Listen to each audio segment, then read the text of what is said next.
महर्षि, कुछ प्रश्न कभी कभी इसलिए हम करते हैं कि कभी कभी जो आप चर्चाएं करते हैं उसके प्रमाण सहित व्यक्ति विशेष आता है। तो महाराज जी कह रहे हैं कि मेरी बेटी पर उसके पिता की बुरी नजर है, इस प्रारब्ध को मैं कैसे सहन करूं? अगर मुझे कुछ हो जाता है तो उसे कौन संभालेगा, कौन रक्षा करेगा, इसकी इनको चिंता लगी रहती है। अभी बड़ा विचारणीय विषय है। जब रक्षा की भक्षक दृष्टि में हो जाए तब तो बहुत विचारणीय विषय, मतलब ये तो बहुत विचारणीय विषय है कि पिता ही अपनी पुत्री पर यदि गलत दृष्टि करे तो फिर किसकी शरण में जाएगी वो?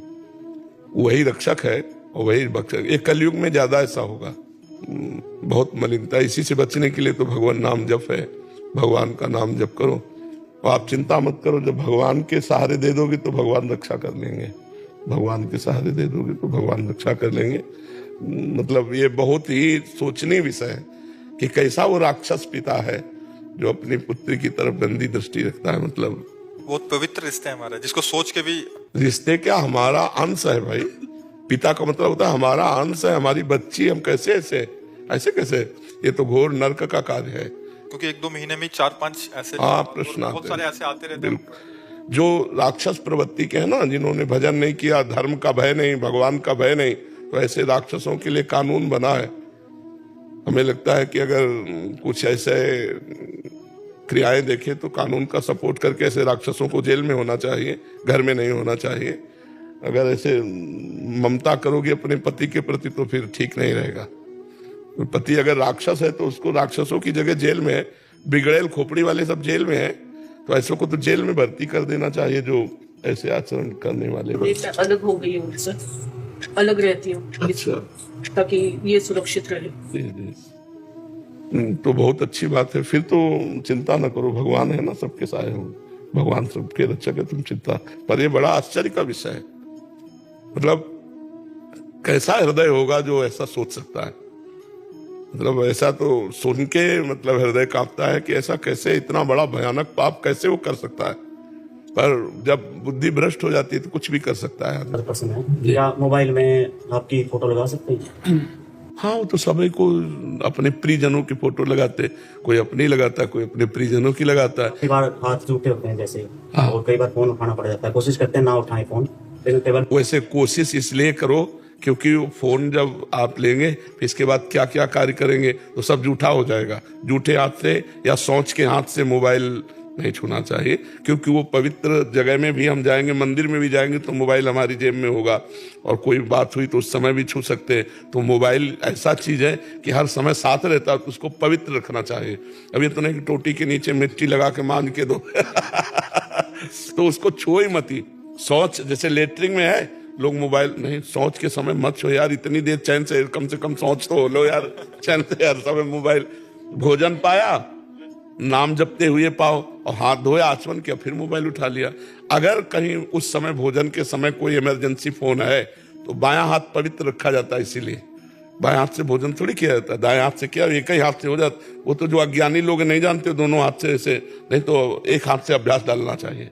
एक हाथ पवित्र है, मोबाइल बाएं हाथ से उठा के बातचीत कर लो, रख लो, क्यों दोनों हाथ से पाते हो? महाराज जी, संसार में तो सभी जैसे उसमें तो दोनों रोटी भी दोनों से तोड़ेंगे। नहीं नहीं, वो एक अंगूठे में कम दम है क्या?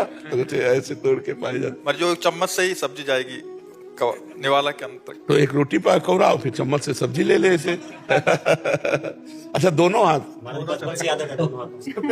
नहीं, सुधारनी चाहिए। बाएं हाथ का प्रयोग ना करें जहां तक हो सके। देखो संतों की पंगत में एक हाथ से ही आपको पाते मिलेंगे। जो पवित्र धर्माचरण तो एक हाथ से ही पाए। हम लोगों को बचपन में सिखाया गया था बाएं हाथ थाल में नहीं लगा सकते, ऐसे ही पाना, ऐसे पाना है।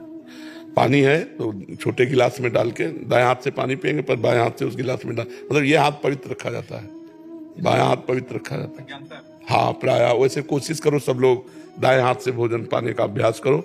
बायां हाथ सहयोग में रहे कि जैसे कटोरे में 4 लोगों के बीच की सब्जी का रखा है तो उससे सब्जी इसमें डाल लें अपनी थाल में, लेकिन पाए दाहिने हाथ से ही, बाएं हाथ से ना पाए, बहुत अच्छा रहेगा। बायां हाथ पवित्र रखें। शरीर को स्वस्थ रखने के लिए भी अलग अलग भोजन पाना चाहिए, और धर्म की पुष्टता के लिए भी अलग अलग भोजन पाना चाहिए, और दाहिने हाथ से अधिकतर पाना चाहिए। और भोजन के पहले हाथ धो लेना चाहिए, सैनिटाइजर करके हाथ धो लेना चाहिए, तब भोजन पाना चाहिए। क्योंकि हम क्या क्या कार्य करके आए, कहाँ कहाँ से हमारे हाथों में जीवाणु हैं, तो उनको जैसे सैनिटाइजर कर लिया और फिर हाथ धोया।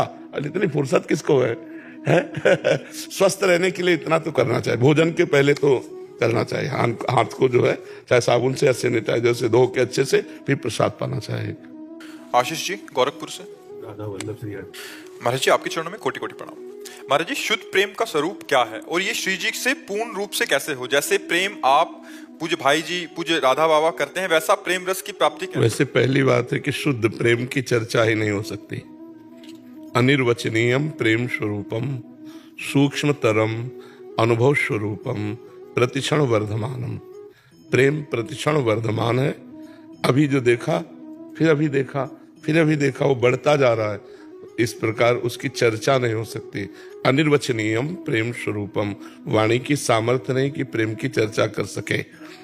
अब उसके बाहरी स्वरूप का वर्णन जो किया जाता है वो ये है, स्थूल शरीर, सूक्ष्म शरीर, कारण शरीर तीनों मायाकृत हैं। हमारा स्वभाव बदल जाए, हमारा अंतःकरण बदल जाए, हमारे शरीर की चेष्टाएं बदल जाए। शरीर की चेष्टाएं श्री कृष्ण अनुकूलेन प्रतिकूलस्य विसर्जनम, भगवान के अनुकूल आचरण होने लगे। मन संकल्प विकल्प करे भगवान की सेवा का, बुद्धि निश्चय करे एक सत्य वस्तु भगवान ही है, चित्त चिंतन करे जिस सत्य वस्तु का निश्चय किया गया उसी का, और अहम उसी के दासत्व में परिणित हो जाए, हमारा यह स्वभाव बन जाए रात दिन उनका स्मरण करना। तो स्वभाव कारण शरीर, मन बुद्धि चित्त अहंकार सूक्ष्म शरीर और इंद्रियों सहित ये स्थूल शरीर, तीनों जब प्रभु के चरणों में समर्पित हो जाते हैं, तनुवांग मनोभीर अमलई सोहम तोई वास्तिता, शरीर वाणी कर्म मन और स्वयं सब कुछ भगवान को अर्पित हो गया, तो अहम में भगवान का आसन बैठ जाता है। जो अभी अहम है वो मैं चिल्लाता है, मैंने ये किया मैंने वो किया, उस समय अहम भगवत स्वरूप हो जाता है और नेत्रों में प्यारे की मूर्ति बस जाती है जिससे हम प्यार करते हैं। पी मूर्ति नयनन बसे ते रस रहाय समाये, ये लक्षण सुन प्रेम के और न कछु सुहाय, और न कछु सुहाय फिरे अपने रस मातो, कुटुम देहते जाए छूट सब ही विधि नातो, जहाँ जहाँ पिए की बात सुने खोजत तिन गैनन, हित ध्रुव छिन छिन ले प्रेम जल भरी भरी नैनन। प्यारी जी और प्यारे जी उसके नेत्रों में बस गए। अब उसको देह से कुटुंब से परिवार से संसार से तनिक भी राग नहीं रह गया। वो अपने प्रीतम के विषय में सोच सोच करके रोता रहता है, उसे कुछ अच्छा नहीं लगता, नहीं खान पान ते भावे है, नहीं कोमल वसन सुहावे है, सब विषय लगे ते खारा है, हरि आशिक का मग न्यारा है।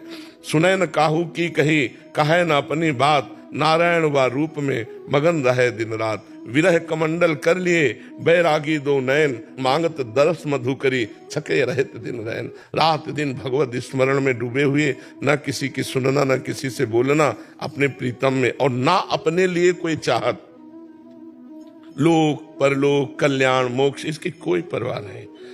धर्म न अर्थ न काम रुचि गति न चहो निर्वाण, जन्म जन्म रति राम पद यह वरदान नान। ये बाहरी रूप प्रेम का है। प्रेम की क्या दशा होती है वो वही जानता है जिसके ऊपर होती है। ये तो केवल बाहरी लक्षण की गदगद कंठ अश्रुधारा बह रही, हा प्रियाजू हा लालजू हा प्रीतम, ये बाहरी बात है। अंतर में उसके क्या होता है, अनिर्वचनीयम प्रेम स्वरूपम, वो तो केवल प्रेमी ही जानता है, दूसरा नहीं, क्योंकि अनुभव स्वरूपम, अनुभव के द्वारा ही जाना जा सकता है। तो नाम जप के द्वारा, लीला गायन के द्वारा शरीर की सारी चेष्टाएं भगवान को अर्पित हो, मन बुद्धि चित्त अहंकार भगवान को अर्पित हो, स्वभाव भगवत स्वरूप भजन करने का बन जाए, इसी से प्रेम की प्राप्ति होती है। यही विशुद्ध प्रेम है। और जैसे ये कि अपने लोग हैं तो अपने लोग किसी साधन बल से प्रेम प्राप्त नहीं किए, उनकी कृपा बल से उन्होंने हमारे चित्त को घसीटा, तो उससे अपने ये कह दे कि हमने ये साधना की तो ये प्रेम प्राप्त हुआ, ऐसा नहीं। उन्होंने कृपा करके घसीटा और चित्त को अपना दासत्व प्रदान कर दिया, बस ये बात है। महाराज जी जैसे मेरा बल तो कोई काम नहीं करता, जब से आपको सुनने लगा हूँ श्री जी से दो ही बात मांगा है कि नाम जब किसी भी स्थिति में ना छूटे और हर समय आपके चिंतन में डूबा रहूं, यही श्री जी से हमेशा मांगा है। और उस भोगों से मुझे हमेशा दूर कर दीजिए जो मुझे आपसे दूर करता है। ये दो चीज मांगा है। लेकिन महाराज जी अंदर से वो चीज, मतलब श्री जी सब सुन रही सब कर रही, लेकिन वो प्रेम जो चाहिए वो नहीं आ पा रहा। आपको करना पड़ेगा। नाम में इतनी सामर्थ्य है कि सब शिकायतें दूर हो जाएंगी। पहले नाम जप करो, पूर्व पाप नष्ट हो, नाम जप आगे चल करके जो प्रकट होने वाली दुर्वासनाएं अंतर में छिपी हुई उनको भस्म करेगा। जब हृदय निर्मल होगा तो भगवत प्रेम अपने आप आ जाएगा। धैर्य पूर्वक इस मार्ग में चलाया जाता है। उकताए हुए पुरुष को कोई भी सिद्धि प्राप्त नहीं होती है। सातु दीर्घ काल निरंतर सत्कार सेवितो दृढ़ भूमि, जो दीर्घ काल तक निरंतर आदर के सहित अपने साधन को करता रहता है वो सिद्ध पुरुष हो जाता है। तो अभी तो कुछ चंद दिन हुए हैं, अनंत जन्मों के हमारे मलिन मन में थोड़ा संस्कार बनने लगा, कहीं न कहीं भोगों में अरुचि और प्रिया प्रीतम में रुचि आ रही है, तो ये बहुत बड़ी बात है। हम धीरे धीरे चलते रहे, उबे ना, उकताए ना, निराश ना हो, धैर्य पूर्वक एक एक कदम बढ़ाते चले जाए। हम अभी शरीर छूटे तो अभी भगवत प्राप्त है, क्योंकि हम प्रभु की शरण में प्रभु का नाम जप कर रहे हैं, प्रभु के लिए आचरण कर रहे हैं, तो उसकी चिंता मत करो। लेकिन प्रेम ये तो उनकी कृपा से होगा। जब कृपा करेंगे तब हमारे हृदय में उनके प्रति आसक्ति पैदा हो जाएगी। प्रभु के प्रति आसक्ति का ही नाम प्रेम है। अन्य सब आसक्तियों का नाश होने पर ही प्रभु से आसक्ति होती है। सबकी ममता ताक बटोरी, मम पद मन बांध बर डोरी। और प्रभु से आसक्ति हो गई फिर क्या दुर्लभ रह गया, फिर तो सब कुछ प्राप्त हो जाएगा।